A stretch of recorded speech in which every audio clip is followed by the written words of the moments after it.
let me ask you a question, Ben Norton. In fact, let me ask a couple. One, I vaguely remember it might have been Philip Cross reading about somebody who was editing Wikipedia at so many hours of the day and so frequently that it seemed almost like a huge stretch to think it could be one person. But more to the point, I guess, it sounds like the bulk of these edits, let me put it this way, it doesn't sound like there's a lot of left-wing domination of Wikipedia pages going on. It sounds, I don't know if you know the answer to this, it sounds like this domination by this 1% leans heavily toward the right and heavily toward, if you want to call it the NATO institutional position or the intelligence community institutional position or what have you.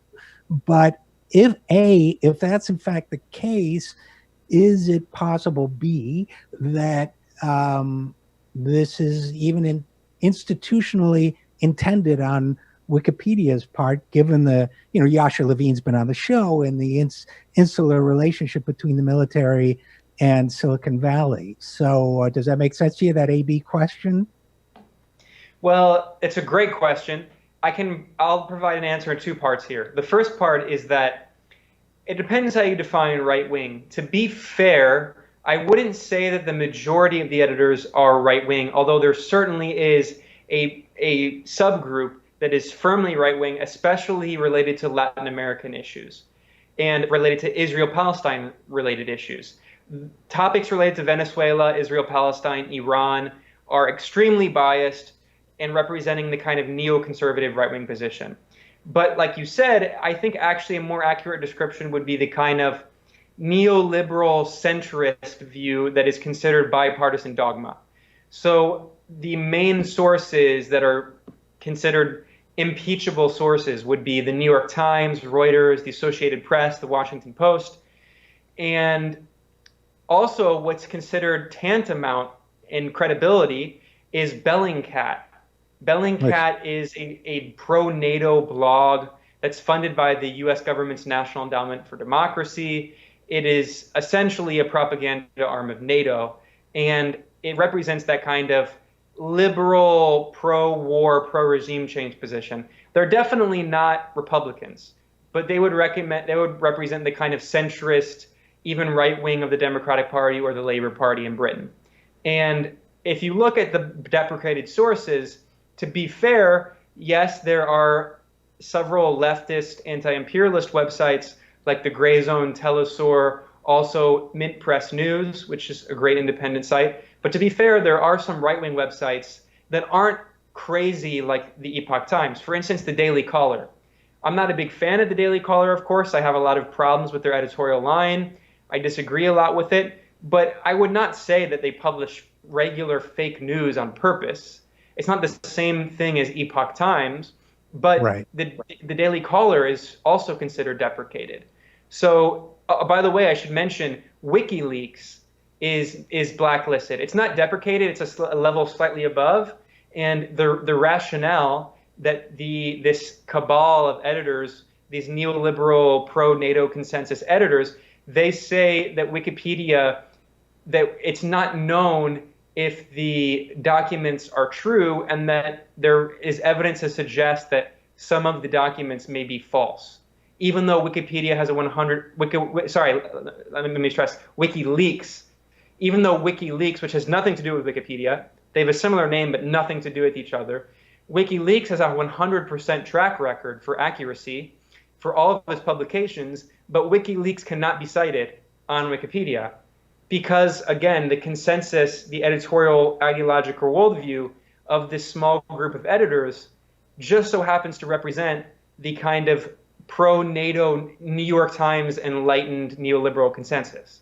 Now, also related to that is the second part of my answer. I also don't think it's a coincidence. Of course, they would deny it, so I'll say that. But the Wikimedia Foundation also has very questionable links to the U.S. government and these kinds of institutions. In fact, the executive director and CEO, whom I mentioned, Catherine Maher, she worked for a U.S. government-funded regime change agency that's called the National Democratic Institute. And the NDI, the acronym, is part and parcel of this regime change industry working with the National Republican Institute, with the National Endowment for Democracy, with the U.S. Agency for International Development. These are all the wings of U.S. soft power that were created, many by the Ronald Reagan administration toward the end of the Cold War. And as the founder, co-founder of the NED said, Alan Weinstein, he famously said that what we're doing with the NED is what the CIA did 25 years ago, but we're just doing it in the open. So these groups are essentially CIA cutouts that were created toward the end of the Cold War and after the Cold War to fund so-called democracy promotion efforts, which essentially means color revolutions and regime change. And the NED explicitly says on its website that its goal is to spread democracy and free enterprise. So what, of course, that really means is overthrowing governments that have significant state control and socialist policies over the economy, and liberalizing the economies, privatizing everything, and installing a neoliberal democracy, in scare quotes. So the National Democratic Institute was the former employer of Catherine Maher. Catherine Maher is also a member of the Open Technology Fund. She's on the board of the Open Technology Fund, which was created by Radio Free Asia. And I'll remind people who don't know, Radio Free Asia was once described by the New York Times itself as a worldwide propaganda network created by the CIA. That's the exact term the New York Times used. Radio Free Asia is a CIA front. It's a propaganda arm that was also created after the Chinese Revolution as part of this Cold War propaganda effort. So the CIA front, the RFA, which also is linked to the U.S. Agency for Global Media, U.S.A.G.M, which used to be called the Broadcasting Board of Governors. I know there's a lot of names and acronyms here, but the point is that these are the propaganda arms of the U.S. government. And the U.S. government, it has the soft power groups, and then it has the media groups. So the media groups created this thing called the Open Technology Fund. The Open Technology Fund was created ostensibly to spread free technology, so internet technology, things like that, but it's another front for regime change operations. And who is a member of the board of it? The executive director and CEO of the Wikimedia Foundation. Also, I swear I'm almost done with talking about this, but it's so scandalous.